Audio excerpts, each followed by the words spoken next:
Всем привет! В этом видео мы поговорим о новостях, которые появились буквально недавно. А именно, комьюнити-менеджер Даниэль опубликовал очередной пак ответов разработчиков на вопросы пользователей, которые касаются СНГ теста, но теперь игрокам дали некоторые пояснения, касаемые донатной компенсации, а также предстоящих ивентов. Но перед тем, как мы начнем, друзья, огромная просьба ко всем и каждому посмотреть это видео от начала и до самого конца, так как это единственный рабочий способ его продвижения. Спасибо, и я искренне это ценю. Так вот, давайте поскорее переходить к ответам. На самом деле их не так и много, но они дают нам еще немного почвы для размышления над тем, когда же все-таки появится наконец тест на СНГ. Первое. Будет ли начислен 20% бонус золота на будущем тесте за пополнение донаты на предыдущем? Ответ – да. Коротко и без лишних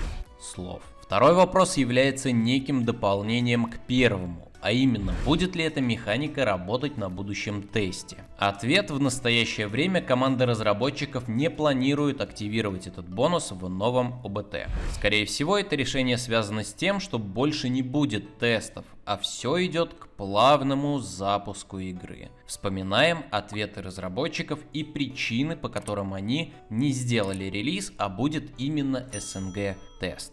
И последний момент связан с пояснениями насчет их решения не добавлять в будущем тесте СНГ ивент «Весенний фестиваль». И как раз таки тут и кроется небольшая, но информация о том, когда же все-таки он может начаться. Команда разработчиков также хотела бы прояснить некоторые моменты касательно локальных событий. В прошлый раз мы сказали, что большинство событий будут добавлены на зарубежные сервера, за исключением некоторых специальных местных, таких как весенний фестиваль. Причина этого решения заключается в том, что весенний фестиваль уже пройдет к времени старта второго ОБТ. Но это не означает того, что все локальные события не будут добавлены на зарубежные сервера в будущем. То бишь локальные события все равно добавят в будущем, только они скорее всего будут под другими названиями или приурочены к другим событиям. Это ладно, понятно, но больше всего цепляет внимание вот эта формулировка. Причина этого решения заключается в том, что весенний фестиваль уже пройдет к времени старта второго ОБТ.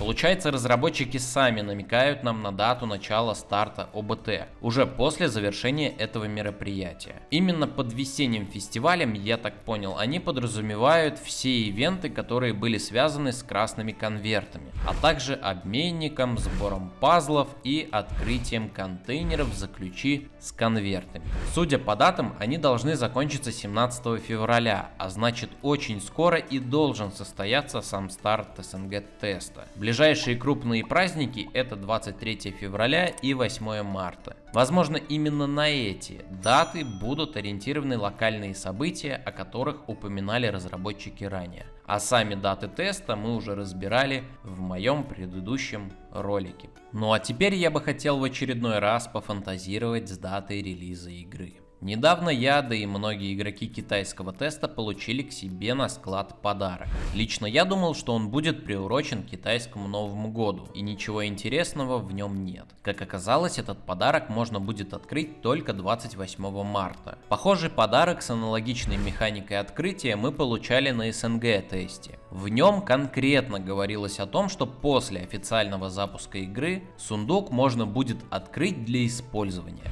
Судя по дате, это будет понедельник. А вспоминая мой ролик, где мы играли в даты, как раз таки 29 марта, понедельник, стартовал ОБТ в Китае. Вполне вероятно, что 28 марта будет плавный запуск игры в Китае, и возможно аналогично, игра запустится в релиз у нас, на СНГ. Как я понимаю, ближайший тест у нас они рассчитывают проводить около месяца. Возможно чуть больше, но потом с вероятностью 85%, это лично мое предположение, нас будет ждать официальный запуск игры. Но так как никакой конкретной информации от разработчиков о датах не было, мои фантазии так и остаются фантазиями. Всем огромное спасибо за ваше внимание и всего плохого.